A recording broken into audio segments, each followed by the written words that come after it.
Assalamualaikum warahmatullahi wabarakatuh. Perkenalkan, nama saya Sisri Lestari, NIM 20233093 dari jurusan Manajemen Pajak.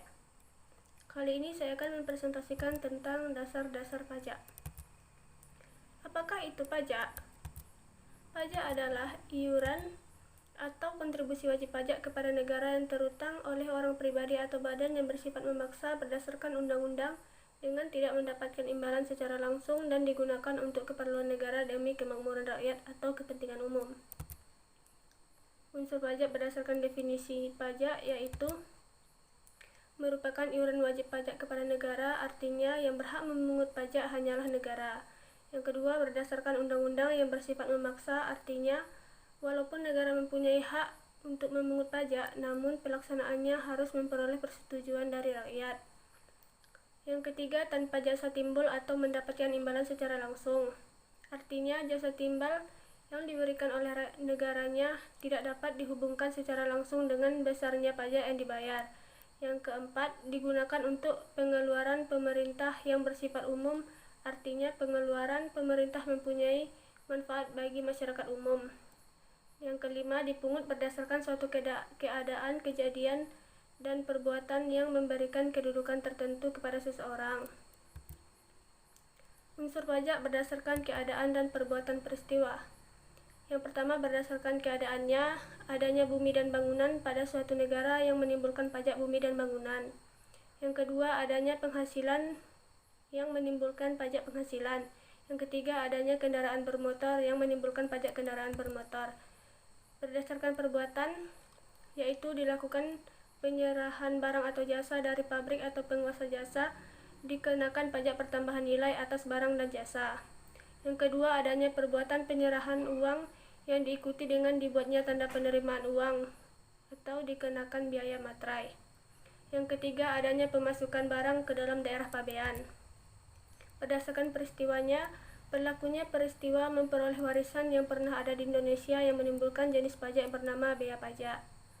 Bea pajak warisan. Pungutan selain pajak. Yang pertama ada retribusi, yaitu pungutan yang dikenakan berhubungan dengan suatu jasa atau fasilitas yang diberikan pemerintahan secara langsung. Contohnya retribusi pelayanan parkir di tepi jalan umum, retribusi pelayanan pasar, pengujian kendaraan bermotor, retribusi pasar, retribusi parkir, retribusi terminal, dan lain-lain. Yang kedua, sumbangan. Sumbangan adalah pungutan yang dikenakan sehubungan dengan suatu jasa atau fasilitas yang diberikan pemerintah secara langsung kepada kelompok atau golongan tertentu. Contohnya sumbangan atau setoran wajib pembangunan dan pemeliharaan prasarana daerah atau SWP 3D bagi pemilik kendaraan bermotor. Yang selanjutnya, bea dan cukai. Bea terbagi atas dua, yaitu ada bea masuk dan bea keluar. Bea masuk yaitu pungutan yang dikenakan atas jumlah barang yang diimpor ke dalam daerah pabean. Yang kedua, sedangkan bea keluar adalah pungutan yang dikenakan atas jumlah barang yang keluar atau diekspor berdasarkan tarif yang ditentukan. Sedangkan cukai adalah pungutan yang dikenakan terhadap barang-barang tertentu yang memiliki sifat atau karakteristik tertentu. Contohnya, cukai terhadap etil alkohol atau etanol, cukai terhadap minuman beralkohol, dan cukai terhadap hasil tembakau. Jenis-jenis pajak. Yang pertama ada pajak penghasilan atau PPH, yaitu pajak yang dikenakan kepada wajib pajak orang pribadi atau badan atas penghasilan yang diterima dalam suatu tahun pajak. Contohnya keuntungan usaha, gaji honor, hadiah, dan lain sebagainya. Yang kedua, pajak pertambahan nilai atau PPN, yaitu pajak yang dikenakan atas konsumsi barang atau jasa kena pajak dalam daerah pabean. Yang ketiga, pajak penjualan atas barang mewah atau PPNBM, yaitu pajak yang dikenakan atas pengonsumsian barang kena pajak yang tergolong mewah yang bukan merupakan kebutuhan pokok wajib pajak. Contohnya mobil mewah, dan lain sebagainya. Bea materai. Jenis pajak yang selanjutnya yaitu bea materai adalah pajak yang dikenakan atas pemanfaatan dokumen seperti surat perjanjian, akta notaris, kwitansi pembayaran, surat berharga, dan lain sebagainya. Sedangkan pajak bumi dan bangunan atau PBB adalah pajak yang dikenakan atas pemanfaatan tanah dan bangunan. Fungsi-fungsi pajak. Ada fungsi budgetair atau sumber penerimaan pajak negara, yaitu pajak sebagai sumber dana atau penghasilan pemerintah. Yang kedua, fungsi reguleran atau mengatur, yaitu pajak sebagai alat untuk mengatur segala kebijakan pemerintah. Contohnya pajak tinggi terhadap minuman keras untuk mengurangi konsumsi minuman keras, pajak yang tinggi terhadap barang-barang mewah untuk mengurangi gaya hidup konsumtif, dan tarif pajak untuk ekspor 0% untuk mendorong ekspor produk Indonesia di pasar dunia. Teori pemungutan pajak. Ada teori asuransi, yaitu teori yang menganggap pembayaran pajak sama dengan pembayaran premi pada perusahaan asuransi. Yang kedua, teori kepentingan, yaitu teori yang menekankan bahwa pembagian beban pajak pada penduduk seluruhnya harus didasarkan pada kepentingan masing-masing orang. Yang ketiga, teori daya pikul, yaitu pajak yang harus dibayar sesuai dengan daya pikul masing-masing orang. Yang keempat, teori bakti, yaitu dasar keadilan pemungutan pajak terletak pada hubungan rakyat dengan negaranya. Dan yang terakhir, teori asas daya beli, yaitu dasar keadilan terletak pada pemungutan pajak.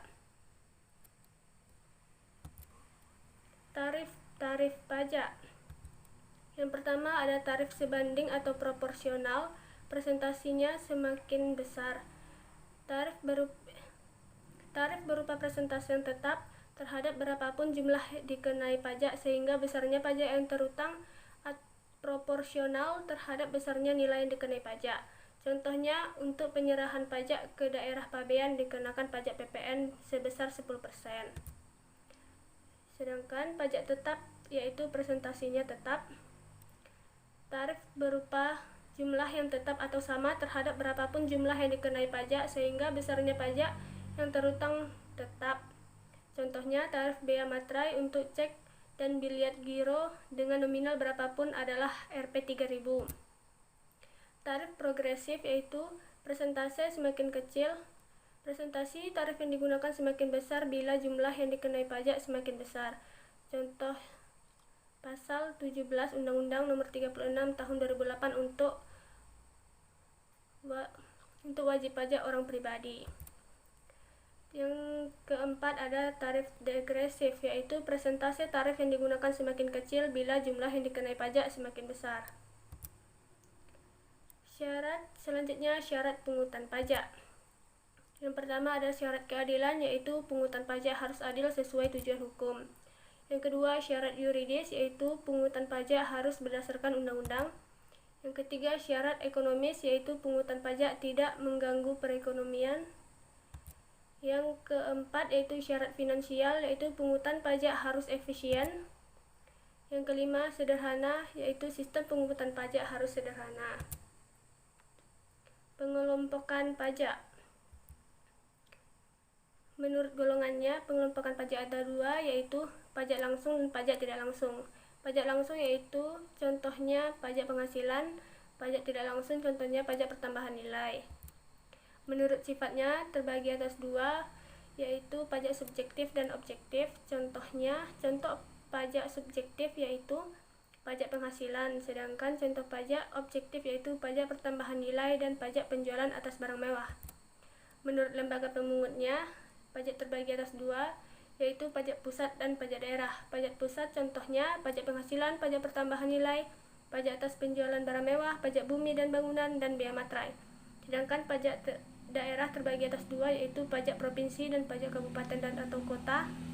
Contoh pajak provinsi yaitu pajak kendaraan bermotor dan kendaraan atas air, pajak balik nama, pajak bahan bakar kendaraan bermotor, dan lain-lain. Contoh pajak kabupaten atau kota yaitu pajak hotel, restoran, hiburan, reklame, penerangan jalan, pengambilan bahan galian, dan pajak parkir. Sedangkan hambatan pemungutan pajak ada dua, yaitu perlawanan pasif dan perlawanan aktif. Perlawanan pasif yaitu masyarakat enggan membayar pajak disebabkan yang pertama, perkembangan intelektual dan moral masyarakat. Yang kedua, sistem perpajakan yang sulit dipahami masyarakat. Yang ketiga, sistem kontrol yang tidak dapat dilakukan dengan baik. Sedangkan perlawanan aktifnya meliputi semua usaha dan perbuatan yang secara langsung ditujukan kepada fiskus pajak untuk menghindari pajak. Yaitu yang pertama ada tax avoidance, yaitu usaha meringankan beban pajak dengan tidak melanggar undang-undang. Yang kedua, tax evasion, yaitu usaha meringankan beban pajak dengan cara melanggar undang-undang atau menggelapkan pajak. Mungkin sekian presentasi saya pada hari ini. Terima kasih. Assalamualaikum warahmatullahi wabarakatuh.